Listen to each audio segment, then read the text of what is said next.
Imagine waking up in a bedroom larger than most houses, slipping on a dress worth millions, and casually placing a diamond tiara on your head. Sounds like a fairy tale, right? Well, for one woman, this was just another Tuesday. Welcome to the extraordinary world of Alexandra of Denmark, the princess who redefined royal luxury. From humble beginnings in a modest Danish palace to becoming one of the most glamorous figures in British history, Alexandra's life was a whirlwind of sparkling jewels, lavish palaces, and trend-setting fashion. Born in 1844, Alexandra came from a relatively humble Danish royal family. Her life took a remarkable turn in 1852 when her father became King of Denmark, with all her modest upbringing.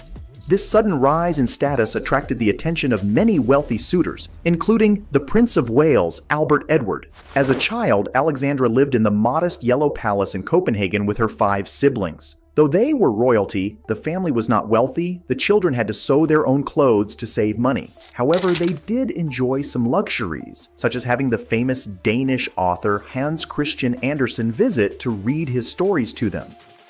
Alexandra's education was also relatively simple. She was taught foreign languages, music, and religion by her parents, rather than attending an expensive school. She showed a natural aptitude for music and art. At the age of 16, Alexandra was selected to marry the Prince of Wales, the future King Edward VII. In 1863, their lavish royal wedding marked the beginning of Alexandra's transformation from a modest Danish princess to the glamorous Princess of Wales, a role she held for the longest period in British history. As Princess of Wales, Alexandra lived a life of luxury and opulence. She was known for her classical beauty, elegant fashion sense, and charitable work. Alexandra and the Prince of Wales resided in the lavish Marlborough House and Sandringham Estate. After marrying Albert Edward, Alexandra's life changed dramatically, especially when it came to her homes. Her main London home was Marlborough House, a huge place with over 100 rooms. It had a massive ballroom, where Alexandra threw big parties for up to 500 people. The house was full of expensive art and furniture, and even had large gardens, which was unusual for central London. But Marlborough House was just the start. Alexandra and Albert Edward also got Sandringham House as a wedding gift. This country house was even bigger. With 365 rooms, people joked there was one for each day of the year. It sat on a massive piece of land, about 20,000 acres. The house had fancy drawing rooms with silk on the walls and old valuable furniture. Alexandra had her own private rooms here that were bigger than most people's entire homes in London. Sandringham also had huge stables for over 100 horses and special areas for hunting. Alexandra and Albert Edward would stay at other royal homes.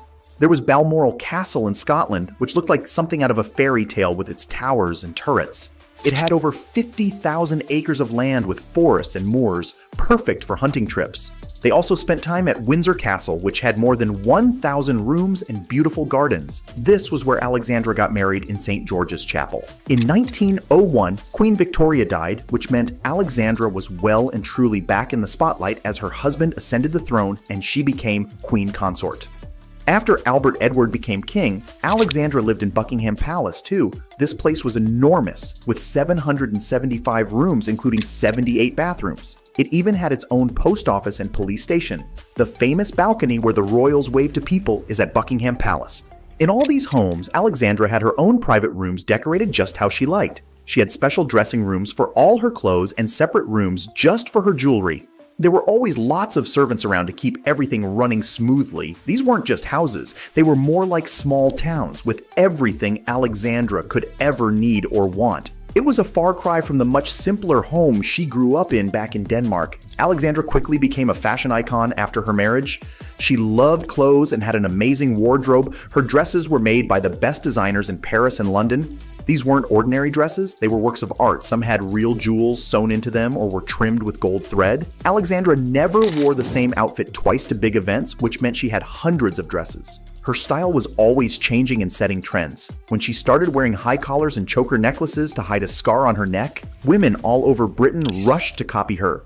She was known for her tiny waist too. Her corsets pulled her waist to just 18 inches around. This wasn't very comfortable, but it was the height of fashion at the time. Alexandra's jewelry collection was out of this world. She had access to the crown jewels, which included some of the most valuable gems on the planet. One of her favorite pieces was a tiara called the Alexandra Kokoshnik.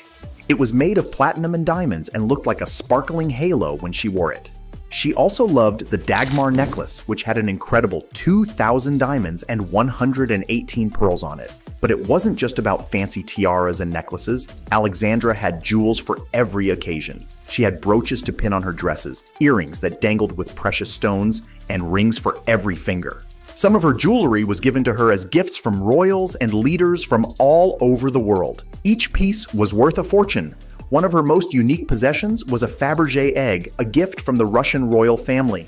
These intricate, jeweled eggs were among the most valuable objects in the world. That's not all. For transportation, Alexandra had access to the royal train, a luxury on wheels with plush carpets and a full-sized bathtub. When traveling by sea, she used the royal yacht, which was like a floating palace. On land, she rode in ornate carriages, later replaced by some of the first automobiles in Britain.